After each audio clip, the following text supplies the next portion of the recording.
Belated happy birthday. Thank you. Surprise ಕೊಟ್ರು.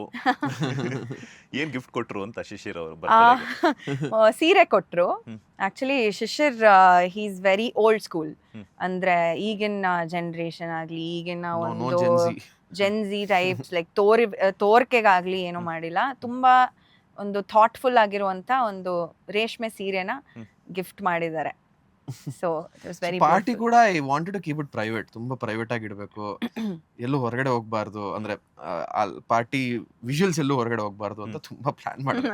ಆಗ್ಲಿಲ್ಲ. ನಾನು ವರ್ಷ ಆಕ್ಚುಲಿ ಪ್ರತಿ ವರ್ಷ ಮಂಜುನಾಥ್ ಅವರೇ, ಪ್ರತಿ ವರ್ಷ ನನ್ನ ಡ್ರೆಸ್ ಇಂದ ಹಿಡಿದು ಕೇಕ್ ಇಂದ ಹಿಡಿದು ಇವೆಂಟ್ ಪ್ಲಾನಿಂಗ್ ಇಂದ ಹಿಡಿದು ಪ್ರತಿ ಒಂದು ನಾನ್ ಮಾಡ್ತಾ ಇದ್ದೆ. ಹೆಲ್ಪ್ ಮಾಡೋಕೆ ಫ್ರೆಂಡ್ಸ್ ಇರ್ತಾ ಇದ್ರು, ಬಟ್ ಪ್ಲಾನಿಂಗ್ ಎಲ್ಲ ನಂದೇ ಇರ್ತಾ ಇತ್ತು. 100% planning. This is my first birthday. ನನ್ನ ಫ್ರೆಂಡ್ಸ್ಗೆ, ಶಿಷ್ಯರ್ಗೆ ಎಲ್ರಿಗೂ ಹೇಳಿದೆ, ನಾನು ಎಲ್ಲರೂ ಸೋಲೋ ಟ್ರಿಪ್ ಹೊಟ್ಟೋಗ್ಬಿಡ್ತೀನಿ, ನನಗೆ ಏನೋ ಎಲ್ಲ ಪೀಸಾಗಿ ಸೆಲೆಬ್ರೇಟ್ ಮಾಡಬೇಕು ಅನಿಸ್ತಾ, ನನಗೆ ಜನ ಜಂಗುಳಿ ಎಲ್ಲ ಬೇಡ, ತುಂಬ ಪಾರ್ಟೀಸ್ ಆಗೋಗಿದೆ. But at the same time Bigg Boss ಇವಾಗ ತಾನೇ ಆಚೆ ಬಂದಿರೋದಲ್ಲ, ಪೀಪಲ್ ಎಕ್ಸ್ಪೆಕ್ಟ್ ಸಮಥಿಂಗ್ ಅಂತ ನಾನು ಸುಮ್ಮನೆ ಆದೆ. ಬಟ್ ನನಗೇನೋ ಗೊತ್ತಿರಲಿಲ್ಲ ಪಾರ್ಟಿ ಯಾವಾಗ ಆಗುತ್ತೆ, ಹೆಂಗಾಗುತ್ತೆ, ಏನಾಗುತ್ತೆ ಗೊತ್ತಿಲ್ಲ.